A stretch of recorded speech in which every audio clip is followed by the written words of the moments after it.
नमस्कार दोस्तों, कैसे हैं आप लोग। आशा करते हैं अच्छे होंगे। तो दोस्तों, ये जो वीडियो है ये बहुत ही इन्फॉर्मेटिव होने वाली है उनके लिए जो अभी नए स्टूडेंट है। वो बहुत लोग जानना चाह रहे हैं कि कमेंट भी बहुत सारा आया है कि आप रेलवे में एएलपी कैसे बने हैं, क्या क्वालिफिकेशन होती है, एज लिमिट क्या होता है, सिलेक्शन प्रोसेस क्या होता है। बहुत तरह का चीज़ें जो है कि आज मैं बहुत जानकारी देने वाला हूं आप लोगों को। तो दोस्तों, वीडियो में लास्ट तक बने रहिए। मैं अपने बारे में बताऊंगा कि मेरा ज्वाइनिंग कब हुआ था और मेरा प्रमोशन अभी हुआ है कि नहीं, कितना मतलब पेमेंट अभी हमको मिल रहा है। ये सारी चीज़ें मैं लास्ट में बताऊंगा। तो अभी फ़िलहाल मैं बता देता हूं कि इसका क्या क्राइटेरिया है, ये नौकरी कौन ले सकते हैं, जॉब में कौन कौन लोग आ सकते हैं, क्या एज लिमिट है। दोस्तों, इसका जो एज लिमिट है, पहला स्टार्ट करता हूं। तो एज लिमिट जो है इसका है वो 18 से 28 साल जो जनरल के कैटेगरी के स्टूडेंट है उनके लिए है, और जो SC ST है उनके लिए 5 साल और OBC के लिए 3 साल का इसमें रिलैक्सेशन मिल जाता है। तो इसका जो अगला पॉइंट है वो है एजुकेशन क्वालिफिकेशन क्या है इसमें। तो दोस्तों, इसका जो एजुकेशन क्वालिफिकेशन है वो है 10th प्लस ITI, ये मिनिमम इसका क्वालिफिकेशन है। और उसके अलावे आप BTech MTech या डिप्लोमा वगैरह भी कर सकते हैं, उससे भी इसमें भर्ती हो सकते हैं। मैं बता दूं कि 2018 में जो वैकेंसी आई थी उसमें BTech MTech और डिप्लोमा के मिला के बच्चे जो है 90% बच्चे आए थे और 10% ही ITI के आ पाए थे। तो ठीक है, ये सब बात अलग है। तो दोस्तों, आगे जो बात करते हैं इसका है मेडिकल। जो आपका मेडिकल होना चाहिए वो A1 कैटेगरी का होना चाहिए। A1 कैटेगरी का मतलब ये होता है कि आपका आंख जो है 6/6 कंप्लीट होना चाहिए, कोई तरह का चश्मा या ग्लास आप यूज नहीं कर रहे हैं, तभी आप ALP के लिए एलिजिबल है, यानी तभी आपका मेडिकल कैटेगरी A1 होगा। इसमें बहुत सारा चीज़ है जो कि मेडिकल के दौरान चेक किए जाते हैं, लेकिन अभी मोटा मोटी ये समझ लीजिए कि आपका ग्लास अगर नहीं लगा है और आपका आई 6/6 है तभी आप इसके लिए फॉर्म डालने के लिए एलिजिबल है। दोस्तों, अगला जो इसका है वो है सिलेक्शन प्रोसेस क्या क्या है। तो इसमें जो एग्ज़ाम होता है, पहला CBT 1 होता है। CBT 1 में जो है 75 मार्क्स का एग्ज़ाम होता है, 75 क्वेश्चन रहते हैं, 1 मार्क्स 1 क्वेश्चन रहता है। उसमें आपको 60 मिनट का टाइम दिया जाता है और ये क्वालिफाइंग नेचर का होता है, यानी कि आपको 35% मार्क्स ला करके पास होना रहता है बस। उसके बाद जब इसमें शॉर्टलिस्ट होते हैं जो बच्चे, उसका फिर दोबारा से CBT 2 होता है, यानी कि मेंस इसको बोल सकते हैं, मेंस होता है। इसमें आपको CBT 2 में दो एग्ज़ाम होता है, पार्ट A और पार्ट B दोनों एक साथ ही हो जाते हैं। पार्ट A ख़त्म होने के बाद तुरंत पार्ट B का एग्ज़ाम शुरू होता है। पार्ट A जो होता है इसमें 100 मार्क्स का क्वेश्चन रहता है, 100 क्वेश्चन रहते हैं, हर क्वेश्चन 1 मार्क्स का रहता है।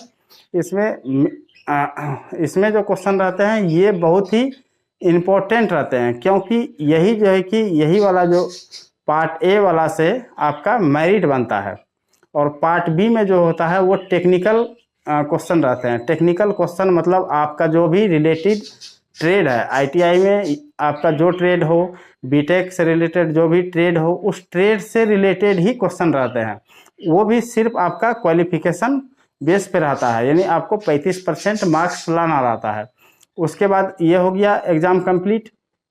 जब आप उसमें पास हो जाते हैं उसके बाद जो अगला प्रोसेस है वो है आपका साइको टेस्ट। आपका साइको टेस्ट के लिए आपका शॉर्टलिस्ट हो जाएंगे। साइको जब आपका कंप्लीट हो जाएगा, साइको में भी अलग अलग तरह का एग्ज़ाम होता है, बैटरी रहता है बहुत सारा उसमें। वो साइको टेस्ट का भी एक मैं अलग से वीडियो बना दूंगा अगर आपका कमेंट आता है तो। साइको जब आप कंप्लीट कर जाते हैं तो उसका अगला जो प्रोसेस है साइको कंप्लीट होने के बाद, उसके बाद आपका DV के लिए मेरिट बनता है। मेरिट जब आपका कंप्लीट बन जाता है, मेरिट लिस्ट में नाम आ जाता है, उसके बाद फिर आपका DV होता है और मेडिकल होता है। DV के तुरंत बाद मेडिकल होता है। मेडिकल में जो है इसमें सबसे जो इम्पोर्टेंट चीज़ है वो आई से रिलेटेड है। मतलब आँख आपका बिल्कुल सही होना चाहिए, मतलब 6/6 होना चाहिए, नियर विजन होना चाहिए बढ़िया, डिस्टेंट विजन ठीक होना चाहिए, कलर विजन अच्छा होना चाहिए, चश्मा कोई तरह का यूज नहीं कर रहे हैं, आप कभी कोई आँख में ऑपरेशन नहीं कराए हैं, लेंस वगैरह नहीं लगा हुआ है, मतलब ये सारी चीज़ें हैं। और अगर आपका अन्य कोई परेशानी है, अन्य परेशानी का मतलब जैसे पैर हाथ ठीक ठाक है, मतलब आँख से अलावा, आँख के अलावा अगर अन्य कोई समस्या आपके शरीर में है तो ज़्यादातर लोग पास हो जाते हैं, लेकिन आँख से रिलेटेड कोई तरह का मर्सी नहीं होता है।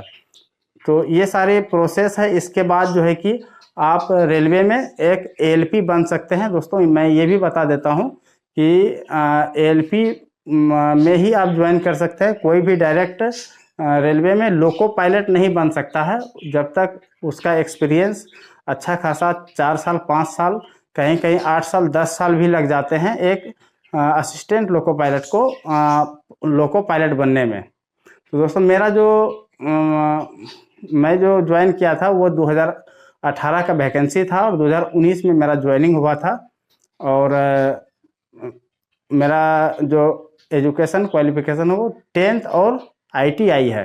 जी हाँ दोस्तों, आईटीआई जो कि मेरा ट्रेड था, टर्नर ट्रेड से मैंने आईटीआई किया था, गवर्नमेंट आईटीआई से। तो दोस्तों उस समय जो ज्वाइन किए थे हम लोग, तो उसमें 10% लोग ही आईटीआई करके ज्वाइन कर पाए थे, बाकी लोग डिप्लोमा और बीटेक वाले आए थे। तो दोस्तों ये छोटा सा वीडियो था जिसमें कि मैं ये बताया कि आपको क्या सिलेक्शन प्रोसेस होता है, कैसे आप एएलपी बन सकते हैं, और बाकी इसमें क्या क्या बुक्स आपको सजेस्ट कर पाऊँगा। उसके लिए अगर आपका कोई कमेंट आता है तो वो भी मैं उसको सजेस्ट करूँगा, किताब बता दूँगा कि कौन सा बुक्स से पढ़ाई करना। अभी तो सारे बुक्स अच्छे ही है, लेकिन कुछ कुछ किताब होता है जो कि ज़्यादातर अच्छा किताब रहता है।